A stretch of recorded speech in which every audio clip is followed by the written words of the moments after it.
Record. Assalamualaikum warahmatullahi wabarakatuh. Kami dari kelompok 6 beranggotakan Bagus Jamaludin, Farul Adam, Arya Sudrajat, dan Wais Al-Korni Utomo. Di sini kami akan mempresentasikan tentang perlindungan sebelumnya maaf.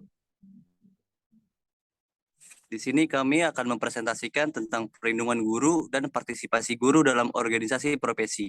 Next.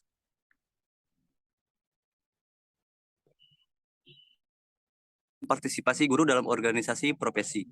Perlindungan bagi guru merupakan perintah undang-undang dalam melaksanakan tugas keprofesiannya. Guru berhak memperoleh perlindungan dan melaksanakan tugas dan hak kekayaan intelektual pasal 14 ayat 1 butir E. Perlindungan sebagaimana dimaksud dalam ketentuan tersebut meliputi perlindungan hukum, perlindungan profesi, perlindungan keselamatan dan kesehatan kerja, serta hak kekayaan intelektual. Perlindungan hukum mencakup perlindungan terhadap tindakan kekerasan, ancaman, intimidasi, perlakuan diskriminatif, atau perlakuan tidak adil dari pihak peserta didik, orang tua peserta didik, masyarakat, birokrasi, atau pihak lain.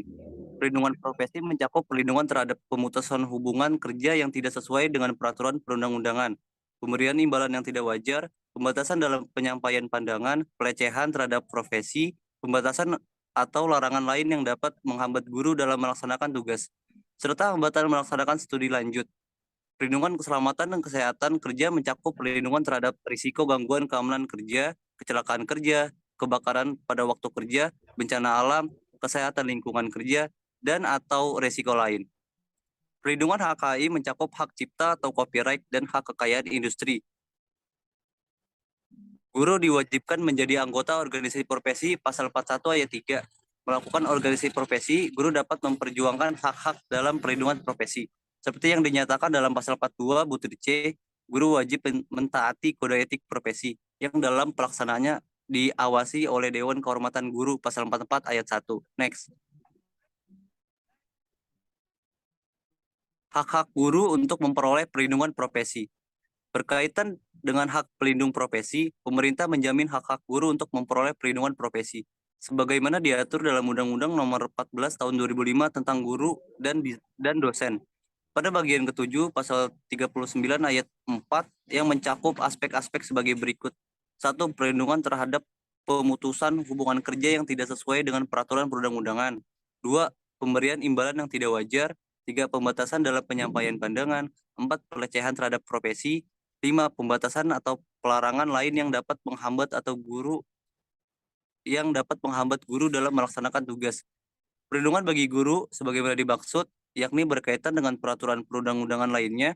Pengaturan perlindungan profesi guru berkaitan dengan peraturan perundang-undangan lain. Di antaranya Peraturan Pemerintah Nomor 17 Tahun 2010 tentang pengelolaan dan penyelenggaraan pendidikan. Peraturan Pemerintah Nomor 74 Tahun 2008 tentang guru dan Undang-Undang Nomor 5 Tahun 2014 tentang aparatur sipil negara. Pedoman tersebut menyatakan bahwa peraturan perundangan menjadi payung hukum bahwa profesi guru harus dilindungi. Next. Dengan demikian, perlindungan profesi guru jika dilihat dari persyaratan ketentuan hukum telah dapat ditaati dan dilaksanakan. Hak tersebut terjadi karena secara komprehensif telah diatur baik dari segi kewenangan dan kekuasaan maupun kekuatan hukumnya. Pada dasarnya, perlindungan profesi merupakan kebutuhan bagi guru demi kelancaran dalam melaksanakan tugas. Sedangkan dari segi kekuatan hukum telah ada peraturan perundang-undangan. Perlu diperhatikan juga bahwa keterikatan perlindungan guru dalam Undang-Undang Nomor 14 Tahun 2005 memerlukan adanya peraturan Menteri Pendidikan dan Kebudayaan sebagai penjelasan teknis dalam penerapannya. Selanjutnya akan diteruskan oleh teman saya. Oke, selanjutnya adalah profesi guru. Guru merupakan sebuah profesi yang sangat vital dalam dunia pendidikan. Guru merupakan pelaksana jalannya pendidikan dan pembelajaran. Tanpa adanya guru, baik tujuan pembelajaran maupun proses pendidikan akan sulit dicapai. Menjadi guru memang bukan pekerjaan yang mudah, bukan hanya menjadi dalam bidang pendidikan. Dalam kaitannya dengan hubungan sosial, guru juga sangat berperan. Guru dapat membentuk karakter muridnya hingga berpengaruh terhadap aktivitas siswa di lingkungan dia berada. Profesi guru juga dipandang sebagai pekerjaan yang sangat baik dan mulia. Masyarakat berharap banyak pada keberadaan guru juga merupakan sebuah jabatan, tentu saja terdapat kinerja jabatan guru. Dengan mengacu pada NEA, National Education Association, kriteria jabatan guru meliputi: 1. Jabatan yang melibatkan kegiatan intelektual. 2. Jabatan yang menggeluti suatu batang tubuh ilmu yang khusus. 3. Jabatan yang memerlukan persiapan profesional. 4. Jabatan yang memerlukan latihan dalam jabatan yang berkesinambungan. 5. Jabatan yang menjanjikan karir hidup dan keanggotaannya permanen. 6. Jabatan yang menentukan baku dan standarnya sendiri. 7. Jabatan yang lebih mementingkan layanan di atas keuntungan pribadi. 8. Jabatan yang mempunyai organisasi profesional yang kuat. Next. Penjelasan yang berkaitan dengan perlindungan terhadap guru di Indonesia. Semua guru harus dilindungi secara hukum dari segala anomali yang berpotensi menimpa guru. Perlindungan hukum dimaksud meliputi perlindungan yang muncul akibat tindakan dari peserta didik, orang tua peserta didik, masyarakat, birokrasi, dan pihak lain. Berupa: 1. Tindak kekerasan. 2. Ancaman baik fisik maupun psikologis. 3. Perlakuan diskriminatif. 4. Intimidasi. 5. Perlakuan tidak adil. Lalu perlindungan profesi. Perlindungan profesi mencangkup perlindungan terhadap PHK yang tidak sesuai dengan peraturan perundang-undangan, pemberian imbalan yang tidak wajar, pembatasan dalam penyampaian pandangan, pelecehan terhadap profesi, dan pembatasan yang dapat menghambat guru dalam melaksanakan tugas secara rinci. Suprana perlindungan profesi dijelaskan sebagai berikut ini. 1. Penugasan guru pada satuan pendidikan harus sesuai dengan bidang keahlian, minat, dan bakat. Kedua, penetapan salah atau benar tindakan guru dalam menjalankan tugas-tugas profesional dilakukan dengan mempertimbangkan pendapat Dewan Kehormatan Guru Indonesia. Ketiga, penempatan dan penugasan guru didasari atas perjanjian kerja atau kesepakatan kerjasama. Keempat, pemberian sanksi pemutusan hubungan kerja bagi guru harus mengikuti prosedur sebagaimana diatur dalam peraturan perundang-undangan atau perjanjian kerja atau kesepakatan kerjasama. Kelima, penyelenggara atau kepala satuan pendidikan formal wajib melindungi guru dari praktik pembayaran imbalan yang tidak wajar. Keenam, setiap guru memiliki kebebasan akademik untuk menyampaikan pandangan. Ketujuh, setiap guru memiliki kebebasan mengungkap ekspresi, mengembangkan kreativitas, dan melakukan inovasi baru yang memiliki nilai tambah tinggi dalam proses pendidikan dan pembelajaran.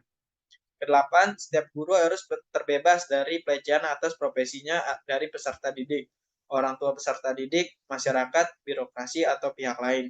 Kesembilan, setiap guru yang bertugas di daerah konflik harus terbebas dari berbagai ancaman, tekanan, dan rasa tidak aman. Dan kesepuluh, kebebasan dalam memberikan penilaian terhadap peserta didik, meliputi substansi, prosedur, instrumen penilaian, dan keputusan akhir dalam penilaian.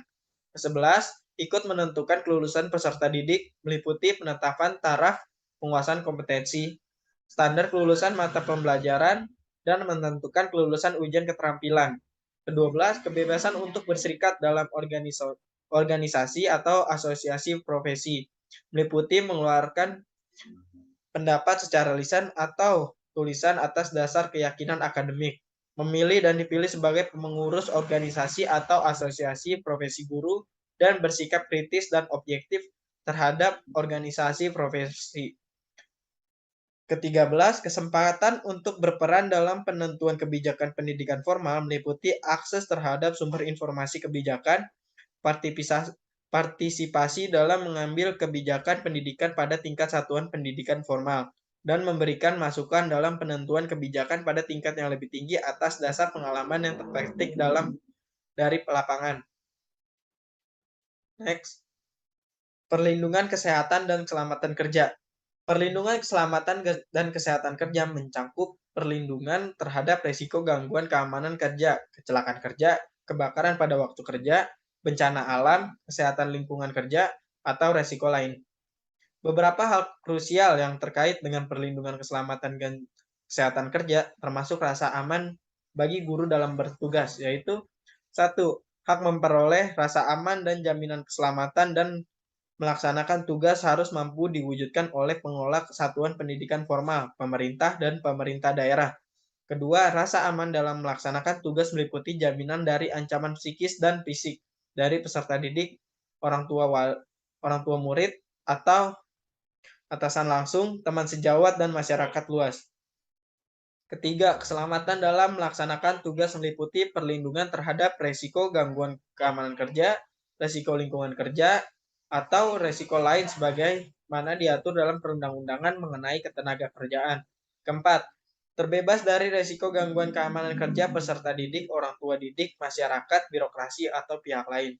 Kelima, pemberian asuransi dan jaminan pemulihan kesehatan yang ditimbulkan akibat kecelakaan kerja, kebakaran pada waktu kerja, bencana alam, kesehatan lingkungan kerja, atau risiko lain.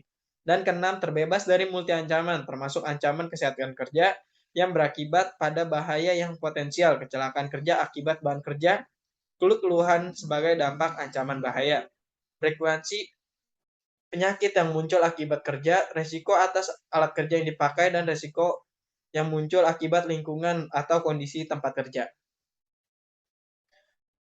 Next, perlindungan hak kekayaan intelektual.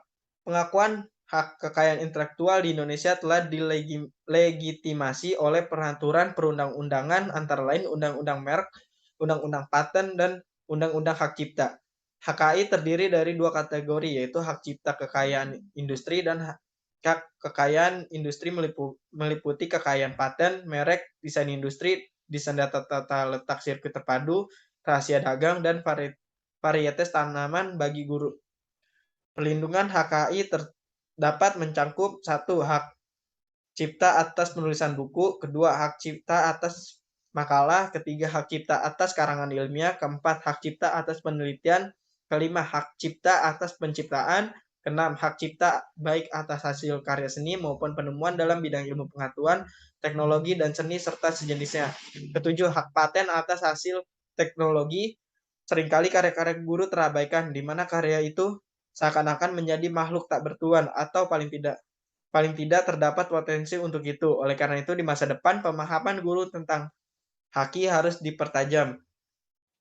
Untuk slide selanjutnya akan dilanjutkan oleh teman saya.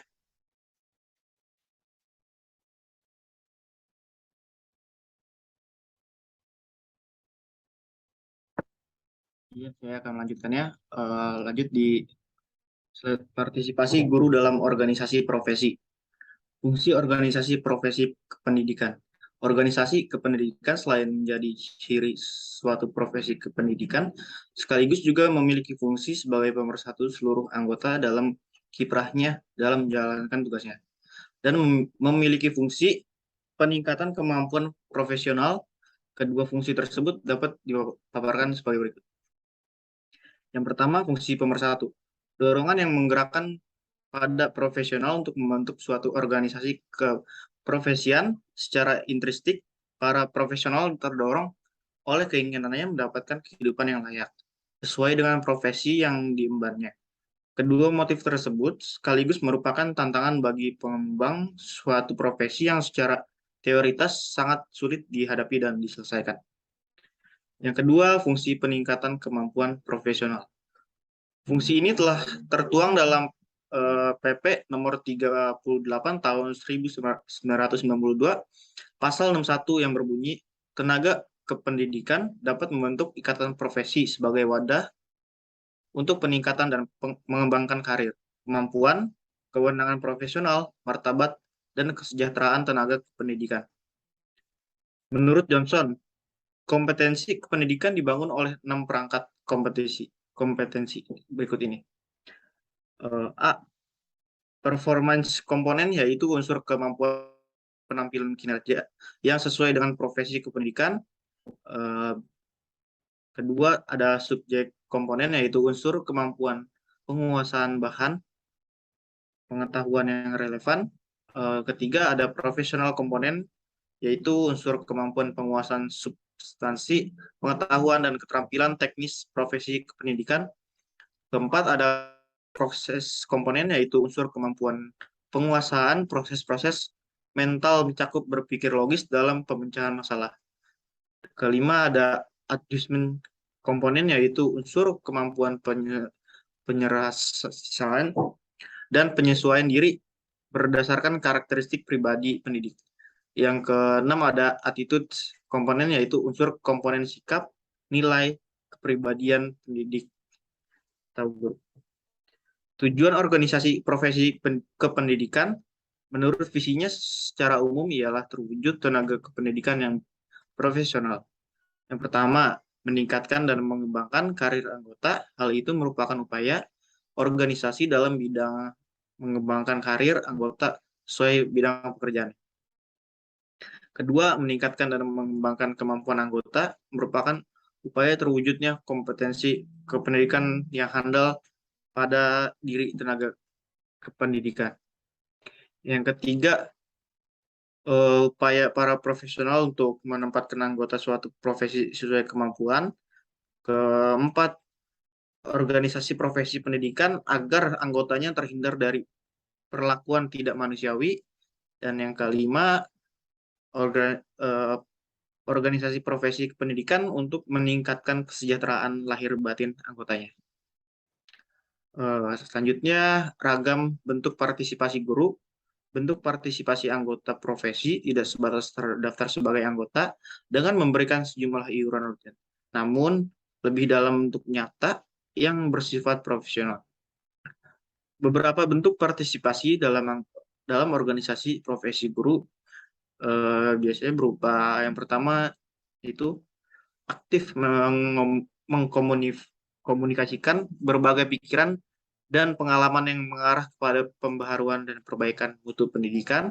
Dan kedua, secara aktif melakukan evaluasi diri, baik secara perorangan maupun kelompok dalam hal praktik profesional dengan mengacu pada standar profesi yang telah ditetapkan oleh organisasi. Dan ketiga, bentuk partisipasi mewujudkan perilaku dan sikap profesional dalam kehidupan dan lingkungan kerja guru. Assalamualaikum warahmatullahi wabarakatuh. Di sini saya akan menambahkan beberapa poin pada slide 11, 12, 13, juga 14. Yang pertama adalah pada slide 11 dan 12 adalah fungsi pendidikan pada intinya adalah sebagai pemersatu dan sebagai peningkatan kemampuan profesionalitas yang bertujuan untuk meningkatkan taraf hidup dan menyelesaikan tantangan dalam pengembangan profesi, dan juga peningkatan kemampuan, wewenang, martabat, dan juga pengembangan karir para tenaga pendidik. Sedangkan pada slide 13, tujuan organisasi adalah untuk mampu membantu pengembangan juga peningkatan karir, kemampuan, wewenang, martabat, juga kesejahteraan para anggota pendidik baik dari segi lahir dan juga batin.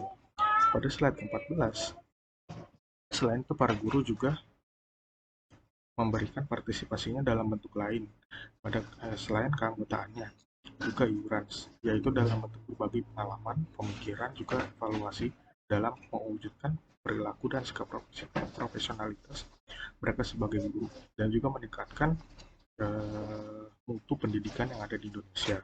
Pada kesimpulannya adalah organisasi guru dibentuk untuk meningkatkan kesejahteraan juga kemampuan para pengajar demi kemajuan pendidikan di Indonesia. Mungkin itu saja tambahan dari saya. Terima kasih. Ya, mungkin itu saja yang bisa kelompok kami presentasikan. Kurang lebihnya mohon maaf. Assalamualaikum warahmatullahi wabarakatuh.